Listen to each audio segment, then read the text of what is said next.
E vamos falar desse Datafolha que é bastante importante. Saiu no final da noite de ontem. Para 60% dos brasileiros, 2023 será melhor do que 2022, diz nova pesquisa Datafolha. Polarização influencia na queda do otimismo, 77% têm orgulho de serem brasileiros e 59% acham que é bom viver no país. Reportagem aqui do Igor Guielou. As divisões políticas na sociedade influenciam o humor do brasileiro em relação ao que esperar no ano que começa no domingo, dia 1º de janeiro. Segundo a pesquisa Datafolha, realizada entre os dias 19 e 20 deste mês, 60% dos entrevistados acham que 2023 será um ano melhor do que 2022. Olha aí, as bandeiras e toalhas do Lula e do Bolsonaro. Os melhores índices de otimismo se encontram de forma algo previsível entre grupos associados ao eleitorado de Luiz Inácio Lula da Silva, que derrotou o presidente Jair Bolsonaro no segundo turno disputado no dia 30 de outubro. Acham que o ano que vem será melhor que o corrente, 66% dos menos instruídos, 68% dos mais pobres, 75% dos nordestinos e 87% daqueles que consideram que o governo Bolsonaro é ruim ou péssimo. No cômputo geral, os brasileiros estão menos otimistas do que há um ano, quando 73% achavam que a situação iria ser melhor do que em 2022. O nível atual da boa expectativa é o mesmo registrado em 2020, de 58%, ano impactado pela chegada da pandemia da Covid-19 e a disrupção do cotidiano da maioria das pessoas. Na mão inversa do otimismo, o pessimismo deu um salto, passando de 8% em 2021 para 22% agora, voltando ao patamar de 2 anos atrás, que também era 21%. Novamente, as tintas políticas que se fazem visíveis.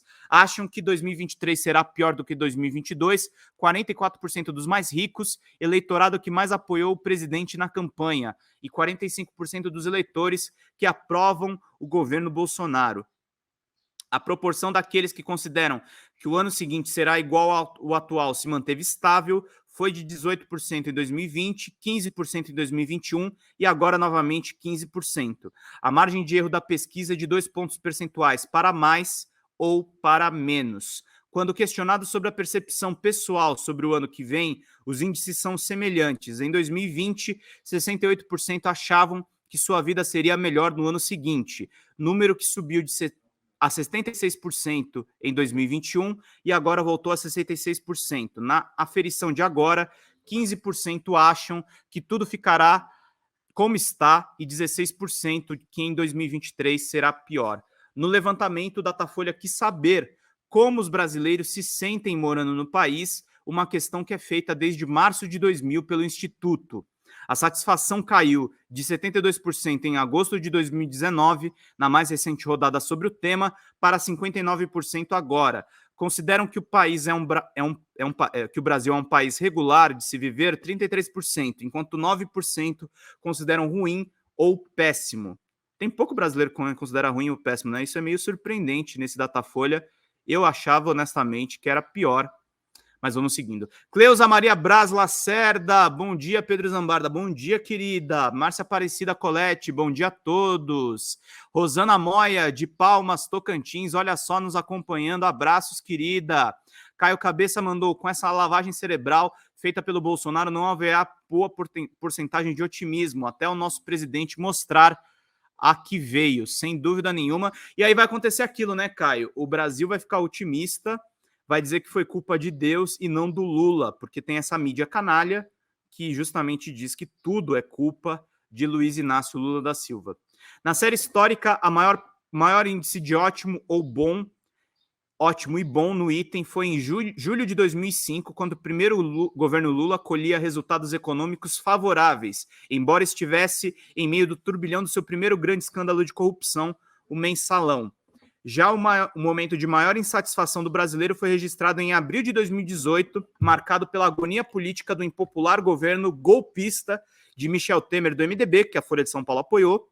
que acumulava meses de desgaste por denúncias de corrupção e por fatos como a prisão de Lula pela Lava Jato. Lá, 23% dos ouvidos consideravam ruim ou péssimo morar no Brasil. Já o orgulho de ser brasileiro permaneceu estável em relação a de setembro, a data da mais recente aferição, com 77% dos brasileiros. O maior índice da série desde 2000 foi registrado em julho de 2005, mesmo ano do auge da satisfação em morar no país. Já aqueles que têm mais vergonha do orgulho de serem brasileiros permanecem em 21%.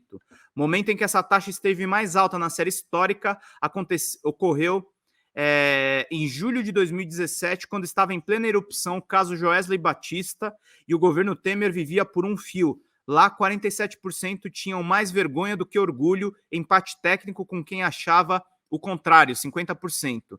Nesta nova pesquisa, o Datafolha ouviu 2.026 eleitores em 126 cidades do país. Isso aqui é importante, gente, para também alinhar expectativas.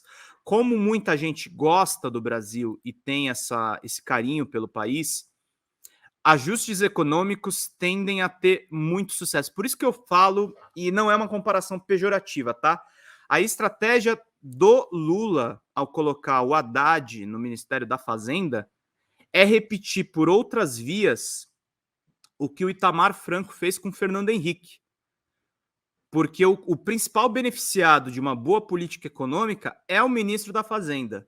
É claro, ele vai ter uma dupla com o Aloysio Mercadante no BNDES, que vai cuidar de investimentos públicos necessários para a reconstrução do país e tem uma visão muito alinhada com o Haddad, por um lado, e vai ter também, do outro lado, a Simone Tebet no planejamento, que tem uma visão mais liberal da economia, mais alinhada aos interesses da Globo, mas que o Lula vai ter um diálogo franco também com esses setores, e ela vai colher menos louros do que o Fernando Haddad.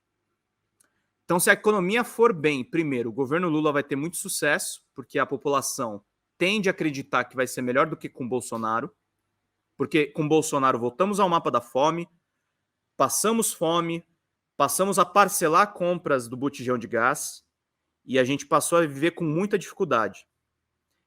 Então, o quadro tende a mudar. Por isso que é importante essas pesquisas do Datafolha. O Datafolha ele é um bom termômetro dos institutos de pesquisa, ele é o mais respeitado por ter uma mecânica de dados. Quem conta muito a história do Datafolha é o Nassif, tá, gente? O Nassif foi uma das pessoas dentro do Grupo Folha que implementou a metodologia do Datafolha. E ele funcionava, na verdade, no mesmo rigor técnico que o antigo IBOP.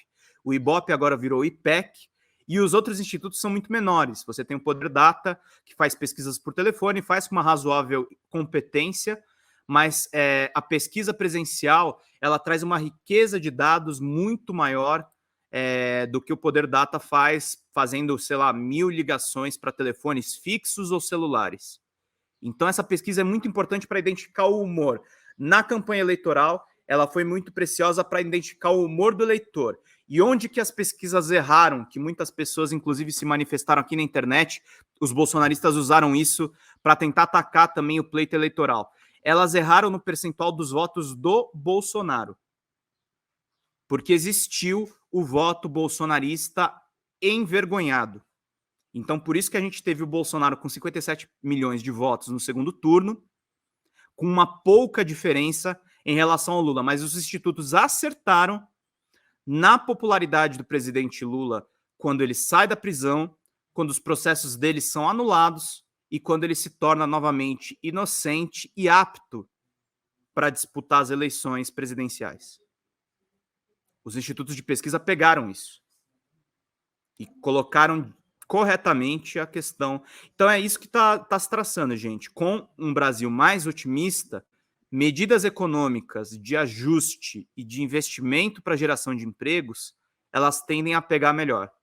O Bolsonaro teve uma oportunidade de fazer isso na pandemia, mas ele não fez, porque ele ficou alinhado com a extrema-direita mundial, que pregou contra a vacina, que pregou contra a ciência, e ele Bolsonaro arruinou sozinho a reeleição dele. É o primeiro presidente da República, desde a redemocratização, a não ser reeleito. Então, são esses os dados, gente. A gente tem que ficar muito ciente de como isso vai se traçar para os próximos meses, para todo mundo ficar muito bem informado. Essa é a notícia do Datafolha de hoje.